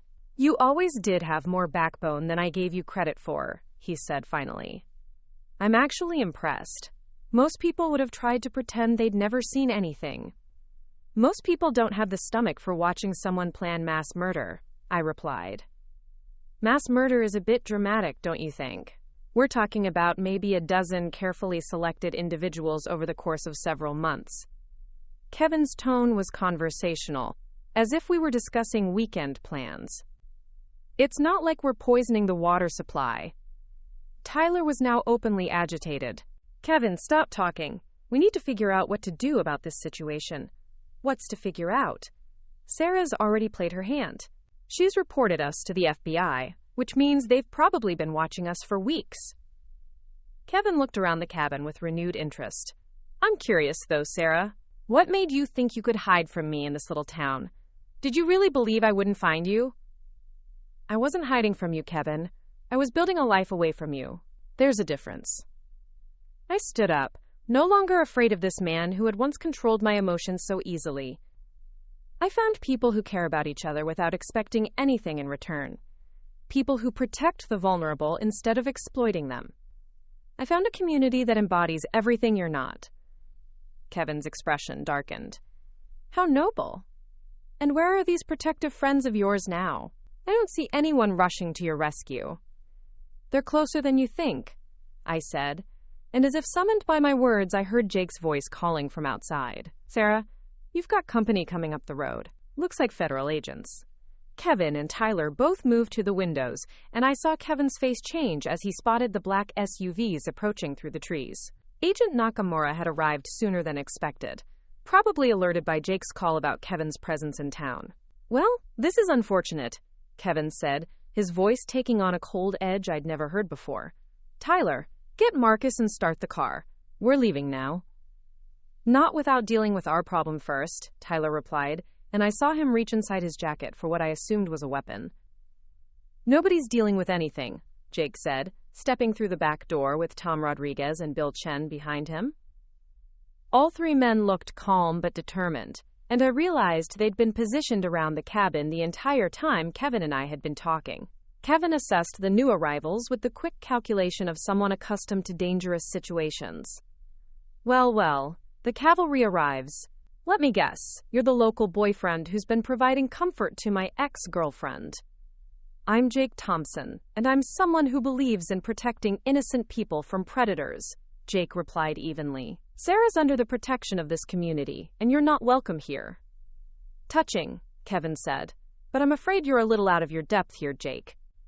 This is a federal matter now, and civilians need to step back and let the professionals handle it. The sound of car doors slamming outside indicated that the FBI agents were taking positions around the cabin. Agent Nakamura's voice came through a megaphone, professional and authoritative. Kevin Brooks, Tyler Walsh, this is the FBI. The cabin is surrounded. Come out with your hands visible, and no one will be harmed. Kevin looked at me with something that might have been admiration. You've been busy, Sarah. I have to admit, I underestimated you completely. You underestimated a lot of things, I replied. You underestimated how much evidence you left behind, how quickly people would figure out what you were doing, and how many people would be willing to stand up to you. Maybe so. Kevin moved toward the door, Tyler beside him. But don't think this is over. I have resources you don't know about, and this case will take years to resolve. A lot can happen in that time. Kevin Brooks, come out now or we're coming in. Agent Nakamura's voice was closer, indicating that the agents were approaching the cabin. Kevin looked at me one last time, and I saw a flicker of the man I'd thought I'd loved underneath the calculating criminal. For what it's worth, Sarah, I did care about you. You were the only real thing in my life for a long time. If you'd really cared about me, you wouldn't have become someone who could hurt innocent people, I said quietly. The Kevin I thought I loved would never have planned to murder elderly strangers for money. Maybe you're right, he said, and for a moment his voice sounded genuinely sad. Maybe I lost myself somewhere along the way. Then he opened the door and stepped onto the porch with his hands raised, Tyler following reluctantly behind him. The third man, Marcus, was already in custody beside the cars, surrounded by federal agents in tactical gear. I watched through the window as Kevin was handcuffed and read his rights, feeling a complex mixture of relief, sadness, and vindication. The man who had terrorized me with threats and endangered innocent people was finally being held accountable for his crimes. Agent Nakamura approached the cabin after Kevin and his associates were secured in the back of government vehicles. Ms. Mitchell, are you all right? We heard most of the conversation through the surveillance equipment we placed earlier. You were listening the whole time? I asked, suddenly understanding why she'd arrived so quickly. We've been monitoring Kevin's communications for 2 weeks. When he traced your location to Cedar Falls, we knew he'd eventually confront you directly. She looked at Jake and the other men with approval. Your friends here did exactly the right thing by staying close, but not interfering. That conversation you recorded is going to be crucial evidence in the prosecution. Over the next few hours, I gave detailed statements to federal agents while Kevin and his associates were transported to Seattle for processing. Agent Nakamura explained that the evidence I'd provided, combined with Kevin's recorded confessions, would likely result in life sentences for multiple counts of conspiracy to commit murder and insurance fraud. The elderly individuals they targeted are all safe, she assured me. We've been providing protection and monitoring for everyone mentioned in Kevin's videos. Mrs. Chen and the others will never know how close they came to being victims. As the law enforcement vehicles disappeared down the mountain road, I found myself standing in Linda's garden with Jake, Tom, and Bill, feeling emotionally drained but strangely peaceful. The threat that had dominated my life for weeks was finally over. So what happens now? Jake asked, his arm around my shoulders in a gesture of comfort and support. Now I figure out what kind of life I want to build, I said, looking around at the mountains and trees that had become my home. I know I don't want to go back to Portland, at least not to the life I had there. Cedar Falls could use someone with your skills, Tom suggested. The town's been talking about starting a community newsletter, and there's been discussion about expanding the arts program at the school. Besides, Bill added with a smile, Mrs. Chen would never forgive us if we let you leave now. She's already planning to teach you her secret recipe for apple pie. That evening, I sat on Linda's porch with Jake, watching the sunset paint the sky in brilliant oranges and purples. The events of the day felt surreal, like something that had happened to someone else, but the peace I felt was entirely real. I keep thinking about what Kevin said. About losing himself somewhere along the way, I said. Do you think people can change that fundamentally? Or was he always capable of what he became? Jake considered this thoughtfully. I think people make choices every day about who they want to be. Small compromises, little lies, cutting corners when no one's watching. Kevin probably didn't wake up one morning and decide to become a killer. He probably started with smaller deceptions and kept escalating until murder seemed like a logical next step. That's a terrifying thought, I said. But it's also hopeful, in a way. If people can choose to become worse, they can also choose to become better. You chose to report his crimes even though it was dangerous. I chose to help you even though I barely knew you. The people in this town chose to protect you because it was the right thing to do.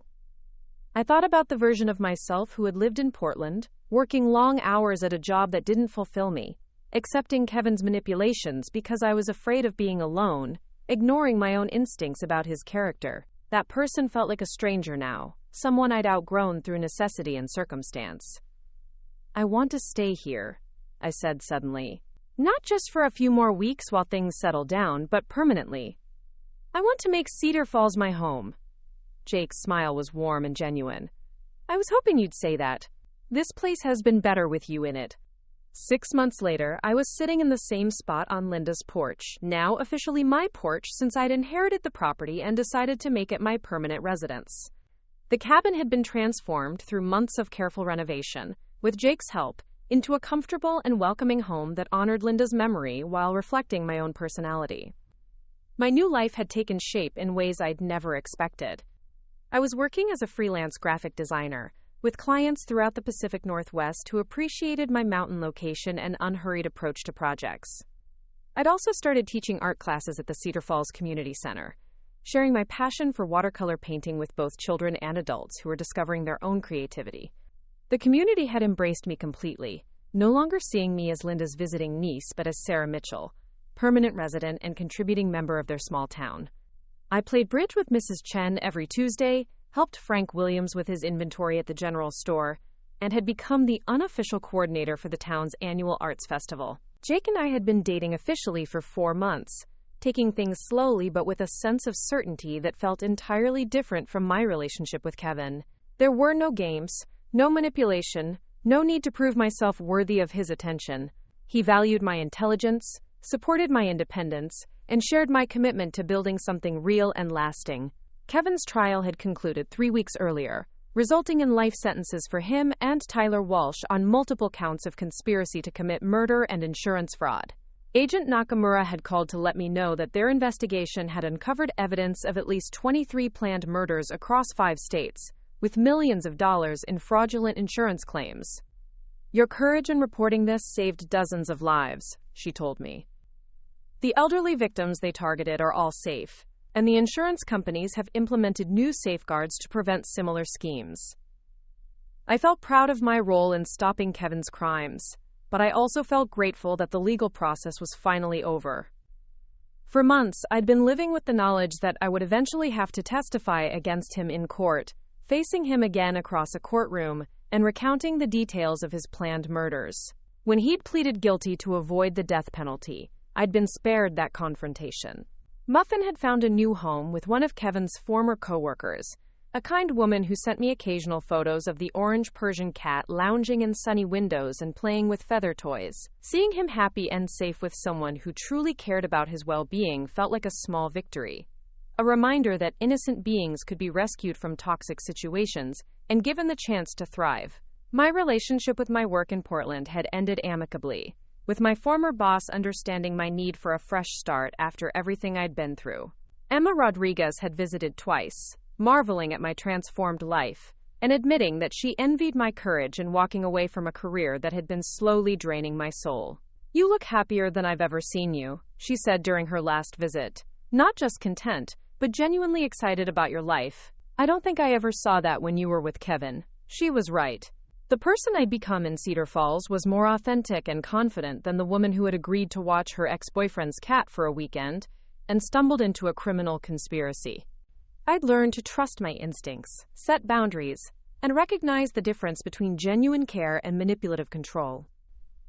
As I sat on the porch that evening, sketching the mountain landscape that had become my daily inspiration, I reflected on the journey that had brought me to this moment.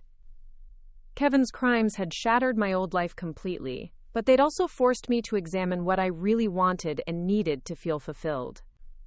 I'd found a community that valued compassion over competition, a career that fed my creativity instead of draining it, and a relationship built on mutual respect and genuine affection. Most importantly, I'd found a version of myself that I could be proud of, someone who would stand up for what was right, even when it was dangerous. The sound of Jake's truck coming up the road brought me back to the present moment.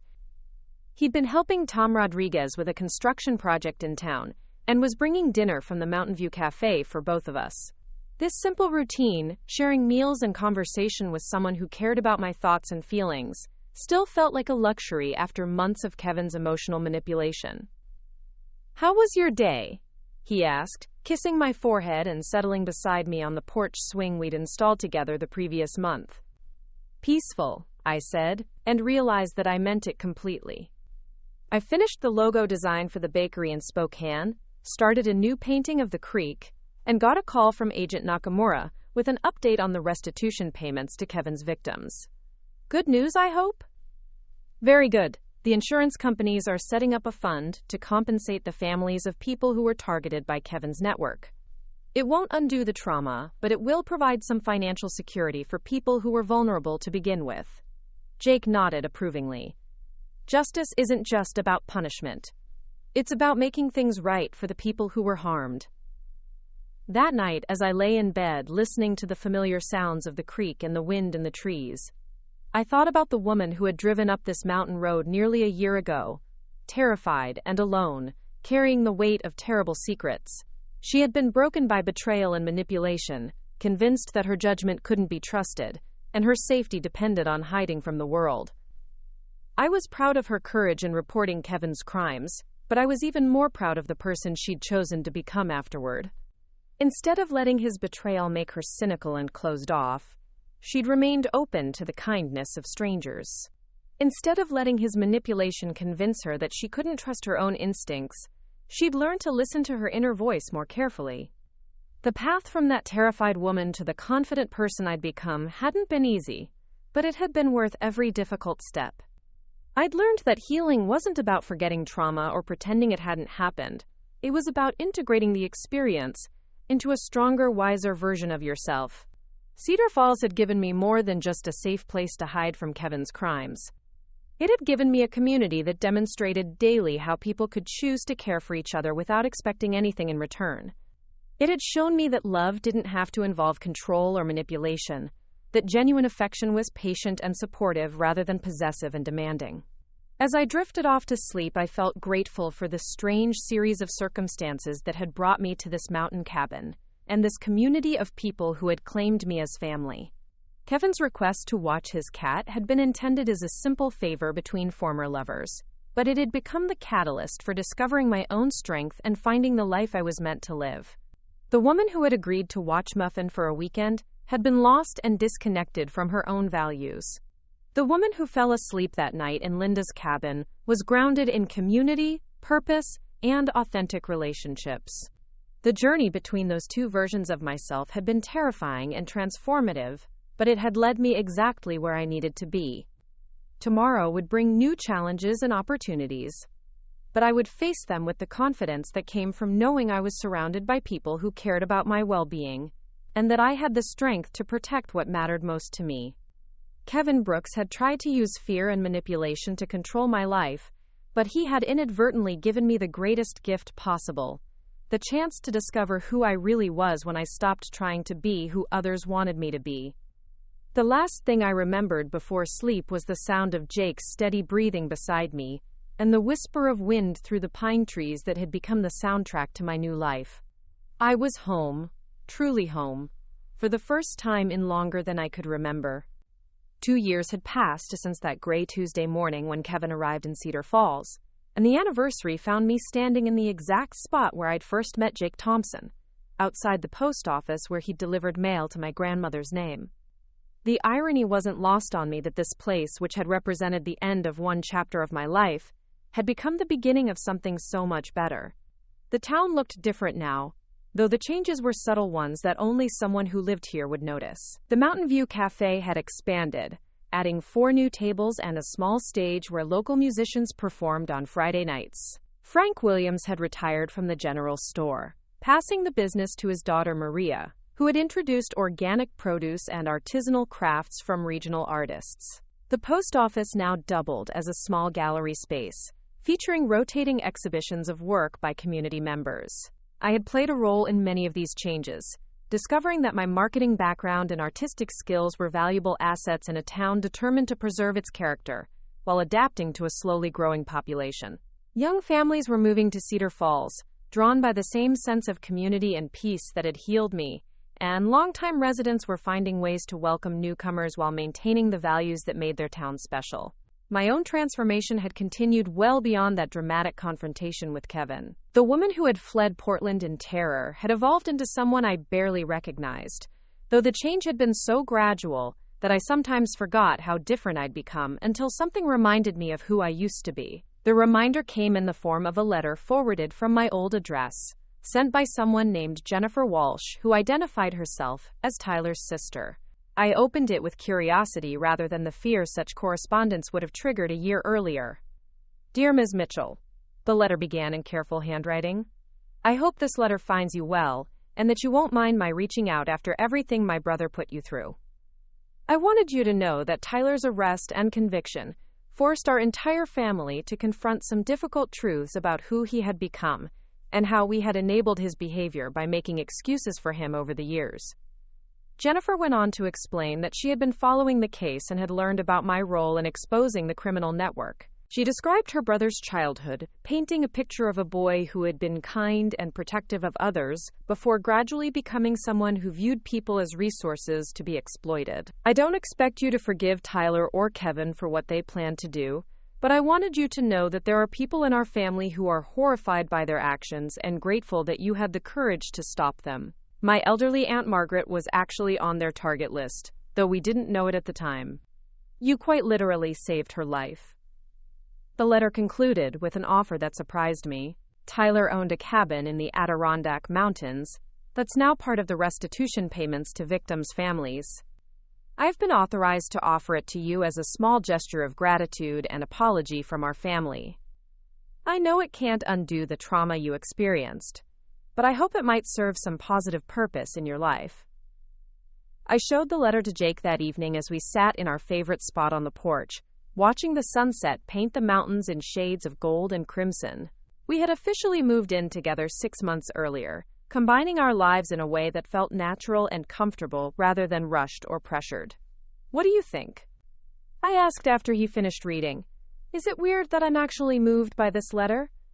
Jake considered the question carefully, something I loved about him. He never gave quick answers to complex emotional situations, preferring to think through all the implications before responding.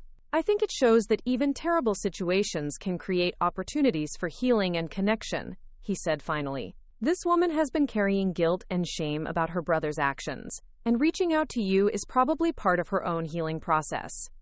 But accepting a gift from Tyler's family feels strange, like I'm profiting from his crimes somehow. Or like you're allowing something positive to come from a situation that caused a lot of pain. The cabin exists regardless of whether you accept it. At least this way, it could serve a purpose that honors the victims, rather than just sitting empty.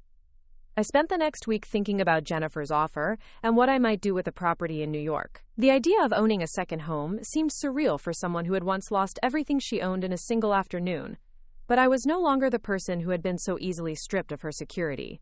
My freelance design business had grown beyond my expectations, with clients throughout the country who valued my work enough to pay premium rates for my creative services. I had also started selling my watercolor paintings through a gallery in Seattle, with several pieces commissioned by collectors who had discovered my work at regional art shows. More importantly, Jake and I had been discussing marriage for months, talking about our shared vision for a life built around community service, artistic pursuits, and the kind of deep partnership that grew stronger rather than more fragile over time. A cabin in the mountains could serve as a retreat for both of us, a place where we could host other artists or provide respite for people going through difficult transitions. I called Jennifer Walsh the following weekend, reaching her at her home in upstate New York. She sounded nervous but pleased to hear from me, and our conversation quickly moved beyond the initial awkwardness of the situation. "I've been hoping you would call," she admitted.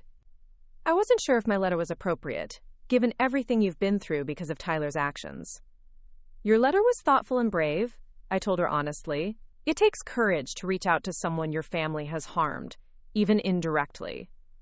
We talked for nearly an hour, with Jennifer sharing more details about Tyler's transformation from a kind child into someone capable of planning murders for money. Her perspective helped me understand that Kevin's crimes weren't just about individual moral failings, but about a gradual erosion of empathy and ethical boundaries that had probably taken years to develop. "I keep wondering if there were moments when someone could have intervened, when Tyler might have chosen a different path if the right person had challenged his thinking," Jennifer said. "Not to excuse what he did, but to understand how to prevent other people from making similar choices." Her words stayed with me long after our conversation ended. I had spent so much time focused on my own healing and the immediate aftermath of Kevin's crimes that I hadn't considered the broader implications of what I'd experienced. How many other people were in relationships with potential criminals, missing warning signs, or making excuses for troubling behavior? How many elderly people remained vulnerable to similar schemes? I decided to accept Jennifer's offer of the cabin, but with a specific purpose in mind.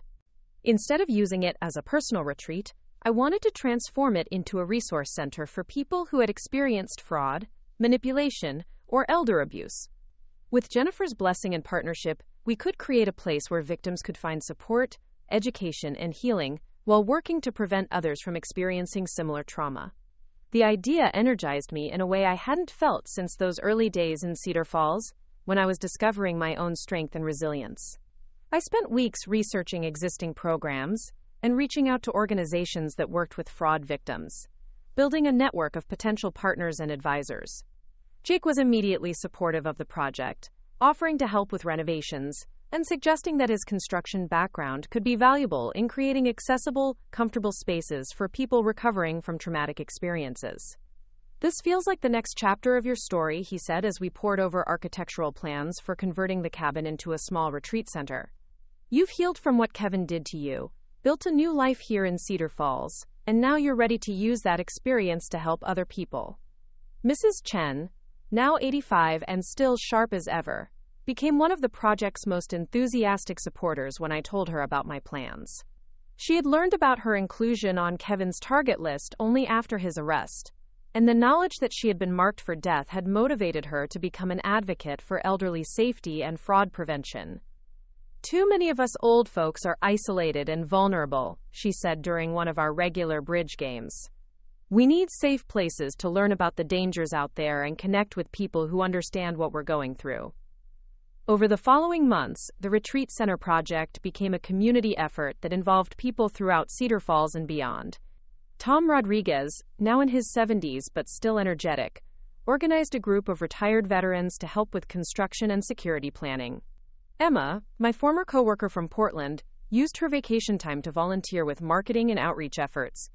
Even Agent Nakamura contributed to the project, providing educational materials about common fraud schemes and offering to conduct training sessions for retreat participants. She had stayed in touch since Kevin's conviction, checking on my well-being and updating me on related cases that had been solved using evidence from Kevin's operation. "What you're creating fills a real need," she told me during one of her visits to Cedar Falls. "Law enforcement can arrest criminals and prosecute cases, but we're not equipped to provide the kind of ongoing support that victims need to rebuild their lives and trust their own judgment again."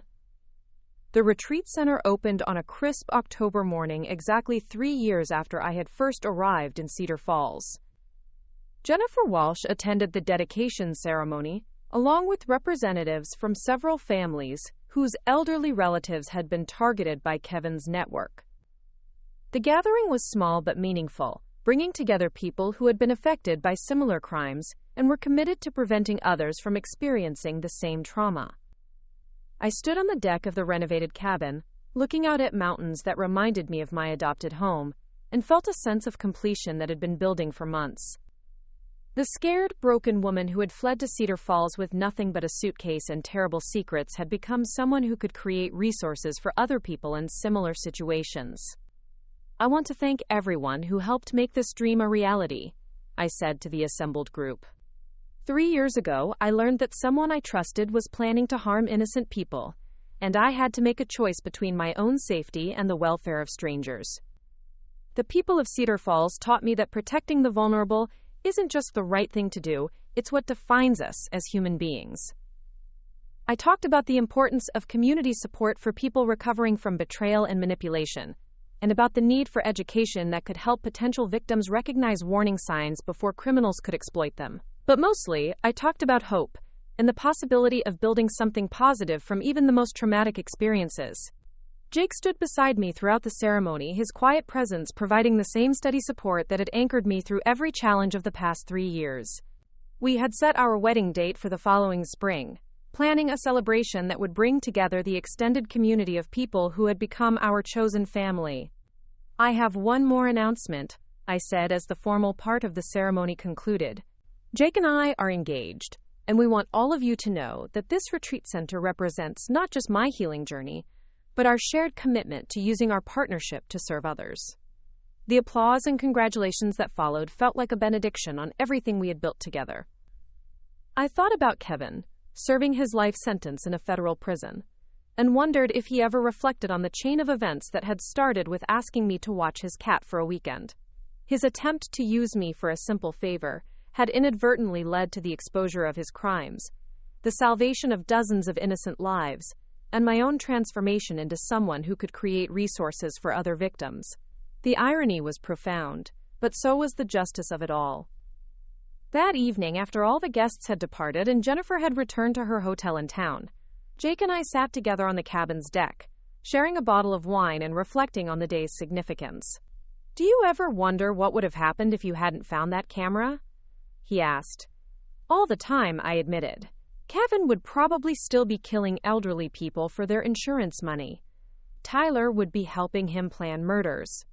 I'd probably still be in Portland, working a job that didn't fulfill me and wondering why I felt so disconnected from my own life. And I'd still be delivering mail and fixing broken gutters, never knowing that the person who would change my life was about to drive into town with a suitcase and a terrible secret." We sat in comfortable silence, watching stars appear in the darkening sky above the mountains. The peace I felt was different from the relief I'd experienced after Kevin's arrest, deeper and more permanent.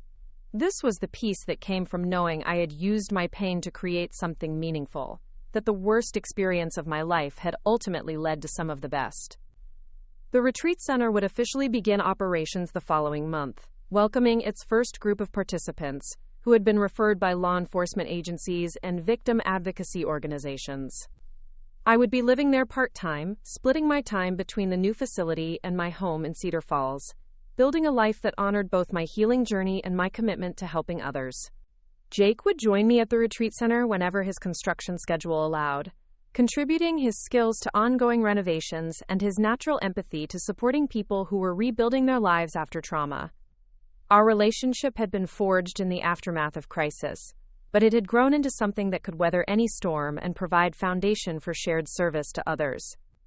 As we prepared to head back to Cedar Falls the next morning, I took one last walk around the property that would soon be filled with people working to reclaim their lives from those who had tried to destroy them. The cabin sat beside a small lake that reflected the surrounding mountains, creating a sense of tranquility that I knew would be healing for guests who arrived carrying the weight of betrayal and manipulation.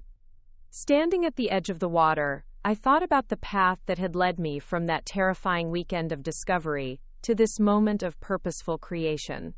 Kevin's request to watch his cat had seemed like such a simple thing, a minor favor between former lovers that would require a few days of pet care and nothing more. Instead, it had become the catalyst for uncovering a criminal conspiracy, fleeing to safety, finding true love, and ultimately creating a resource that would help countless other people heal from similar trauma. The threads of connection between that moment and this one were visible now in a way they hadn't been while I was living through them. forming a pattern of meaning that gave purpose to even the most painful experiences. I pulled out my phone and called Mrs. Chen, who always stayed up late reading mystery novels and wouldn't mind a call from New York. "Sarah, dear, how did the ceremony go?" she asked immediately, her voice warm with interest and affection. "It was perfect, Mrs. Chen. I wish you could have been there to see it." I described the day's events, knowing she would appreciate the details about Jennifer's speech and Agent Nakamura's presentation about fraud prevention. "I'm so proud of you," she said when I finished. "Linda would be proud too." She always said that the best way to honor difficult experiences was to use them to help other people avoid similar pain. After we hung up, I realized that Mrs. Chen was right about Linda's influence on my healing journey. My aunt's cabin had provided refuge when I needed it most, but more than that, her example of generosity and community service had shown me how to transform personal growth into public good. The drive back to Cedar Falls the next day gave Jake and me time to talk about our plans for integrating the retreat center work with our life in Washington. We had decided to split our time between the two locations, spending part of each month in New York working with retreat participants and the rest at home in our mountain community. "I love that we're building something together that's bigger than just our relationship," Jake said as we crossed into Washington state. "Don't get me wrong, I'm excited about marrying you and creating a family, but having a shared mission makes everything feel more significant." "I know what you mean," I replied. "Kevin used to talk about our relationship like it was just about meeting each other's needs and making each other happy. This feels like partnership in the truest sense, where we're supporting each other to become better people and contribute something meaningful to the world." When we arrived back in Cedar Falls that evening, I felt the familiar sense of homecoming that had never diminished, despite all my travels and new projects. This small mountain town had saved my life in every way that mattered, providing safety, community, purpose, and love, when I had lost everything else. Frank Williams' daughter Maria was closing up the general store as we drove past, and she waved enthusiastically when she recognized Jake's truck. Tom Rodriguez was walking his dog along Main Street, pausing to chat with neighbors who were settling in for the evening. Mrs. Chen's house glowed with warm light, probably indicating another late-night bridge game with her friends. These scenes of ordinary small-town life had once seemed impossibly peaceful to someone fleeing from criminal threats and urban chaos. Now they represented the foundation of everything I had built since then, the community roots that had allowed me to grow strong enough to help other people find their own healing. As we pulled into the driveway of the cabin that had become our shared home, I felt grateful for every twist and turn of the journey that had brought me to this moment. Kevin's crimes had shattered my old life completely, but they had also forced me to discover strengths and values I hadn't known I possessed. The woman who had agreed to watch a cat for the weekend had been passive, accommodating, and willing to ignore her own instincts to keep other people happy. The woman who unlocked the front door that night was confident, purposeful, and committed to protecting the vulnerable regardless of personal cost. Between those two versions of myself lay a story of betrayal and discovery, flight and refuge, healing and transformation, that had ultimately led to a life more meaningful than anything I could have imagined in my old existence. Kevin Brooks had inadvertently given me the greatest gift possible, the opportunity to discover who I really was when everything else was stripped away. Inside the cabin, Muffin's successor, a rescue cat named Luna who had adopted us the previous spring, greeted us with enthusiastic purring and demands for attention. She had appeared on our doorstep during a thunderstorm, bedraggled and obviously abandoned, and had claimed our hearts with the same efficiency that Muffin had once claimed Kevin's apartment.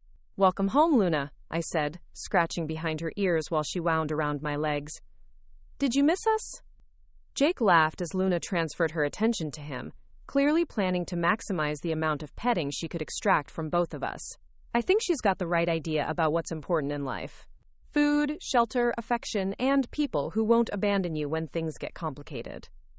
As we settled in for the evening, sharing a simple dinner and catching up on local news we'd missed during our trip to New York, I reflected on how completely my definition of happiness had changed since leaving Portland. Success no longer meant climbing corporate ladders or accumulating material possessions, but rather building relationships that sustained growth and creating work that served purposes beyond personal advancement. The retreat center would officially open in 3 weeks, and I felt ready for the challenges and rewards that would come with helping other people navigate their own healing journeys. I had learned firsthand that recovery from betrayal and manipulation was possible, but that it required community support, purposeful work, and the courage to remain open to new possibilities, even after experiencing profound disappointment. Kevin's trial transcripts, which I had read in their entirety, revealed a man who had gradually isolated himself from authentic human connection in pursuit of money and power. His crimes were ultimately the result of viewing other people as objects to be used, rather than individuals deserving of respect and protection. My healing had followed the opposite path, leading me toward deeper community ties and an expanded understanding of my own capacity for both receiving and providing care. The retreat center represented the culmination of that journey, a place where other people could discover the same truth I had learned in Cedar Falls, that healing was possible, that community could provide strength, and that even the most traumatic experiences could ultimately serve purposes that honored both individual resilience and collective responsibility. That night, as I fell asleep in the bed Jake and I shared in the cabin that had become our home, I thought about all the people whose lives had been touched by Kevin's request for a simple favor. The elderly victims who had been saved by my decision to report his crimes. The FBI agents who had used my evidence to dismantle a criminal network. The families who would find healing and support at the retreat center. The community in Cedar Falls that had grown stronger through the experience of protecting someone in need. None of it would have happened if Kevin hadn't asked me to watch his cat for a weekend. None of it would have happened if Muffin hadn't inadvertently recorded evidence of criminal planning. None of it would have happened if I hadn't found the courage to act on what I discovered. Despite the personal risk involved, the interconnected web of causes and effects that had led from that moment to this one was too complex to fully understand, but its meaning was clear. Even the most ordinary requests could set in motion extraordinary chains of events that transformed multiple lives in ways that honored justice, healing, and the fundamental human capacity for choosing courage over comfort. Up next, you've got 2 more standout stories right on your screen. If this one hit the mark, you won't want to pass these up. Just click and check them out.